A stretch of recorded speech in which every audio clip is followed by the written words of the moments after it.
Seni gezen bu gözlerim hasretinden kan yaş döker.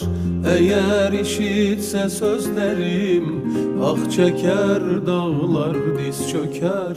Seni gezen bu gözlerim hasretinden kan yaş döker. Eğer işitse sözlerim ah çeker.